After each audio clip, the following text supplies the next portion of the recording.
Hello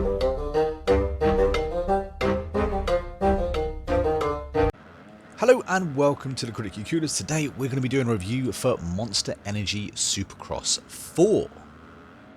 So Supercross 4 is a motocross arcade simulator racing game. It's been developed and published by Milestone and it's currently on the PlayStation, the PC and the Xbox. And after 6 months after release, it will only set you back at around £22 depending on what platform you're actually buying it on. But is this game actually worth your time? Well, honestly, I haven't played any of the Supercrosses before. This was the first one for me, and I actually had a lot of fun playing it. Now, there is a variety of different modes in this game. You can also create your own tracks as well. When I went into that, it was actually surprisingly detailed. So there's a lot that you can actually do in this, but for me, I concentrated on the career mode. Now within the career mode you are going to meet over 100 riders, you're going to race in 11 different stadiums and on 17 different tracks. Now those stats sound okay, however I thought 17 tracks wasn't actually too much. In fact, there are 3 different, say, levels that you kind of progress within during your career mode, and as you go through them you kind of open up different tracks and stuff like that. However, for me it seemed like I was playing on the same tracks regardless of where I was in my career. So when I was in the amateur leagues, that's exactly the same tracks that I was racing on when I was in the professional league as well, and for me that was a little bit disappointing. In fact, the career mode is a little bit disappointing over a whole.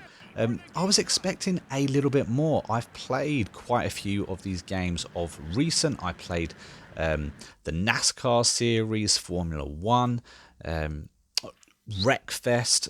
The career modes were just so much more than what you actually get here, unfortunately.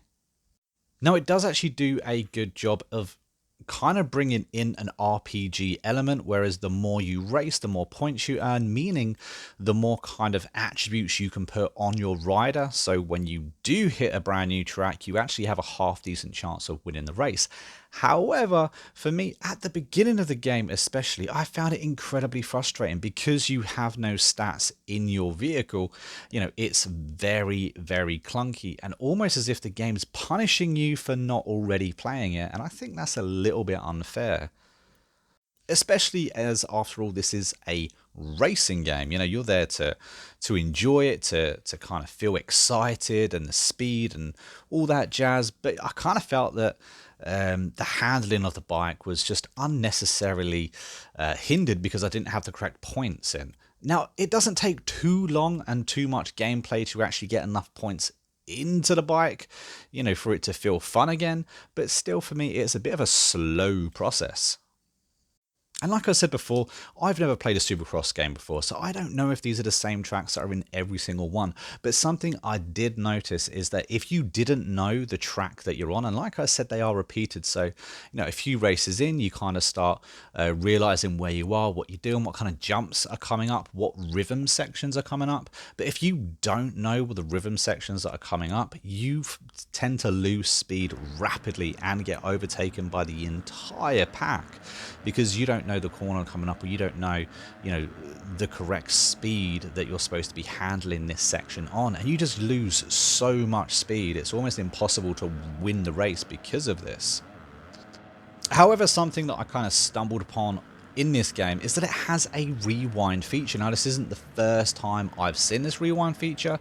It's in a few games now, especially racing games, and it's becoming something that is almost, you know, a given in these sort of games. However, I do like the way Supercross kind of deals with it in this game, because when you start off your race, you only get 3 rewinds, and if you want more rewinds, you have to do some cool tricks. You have to race well, you have to earn the points to have another rewind. Now, I kind of like that.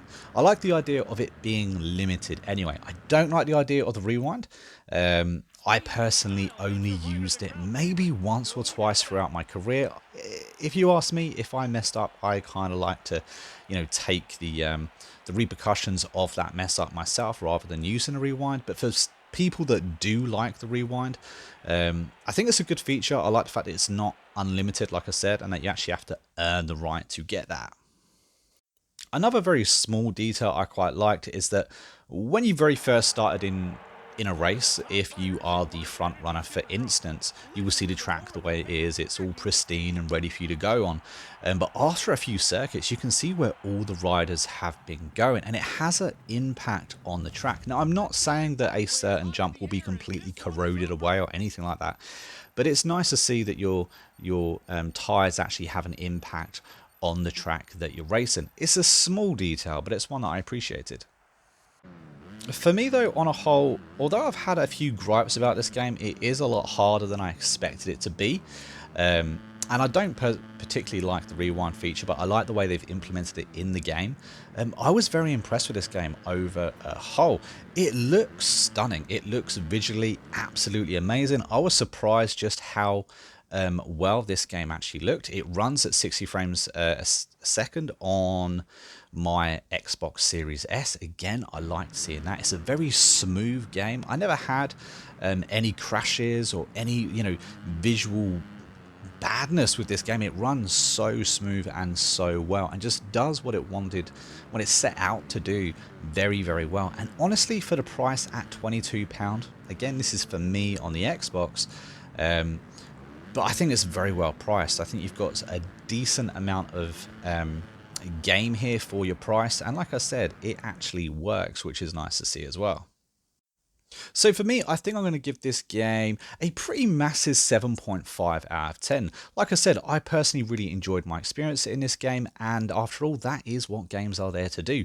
You're supposed to enjoy your time, and I enjoyed it. Yes, it's tough, it's difficult. I think that veteran players of this game will find it a lot easier and a lot smoother to go, within the career mode. But someone coming in, I think you can still do it if you actually stick to the game.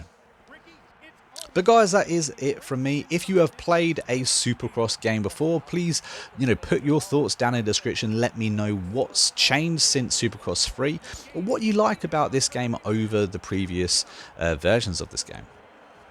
And for all you that stuck to the end of the review, thank you very much for doing so. Honestly, it's the best way to support this channel, so a big thank you. And don't forget to comment red banana down below, just to confuse all those people that didn't watch to the end, or maybe that are new to the channel. But until next time guys, take it easy, I hope you enjoyed.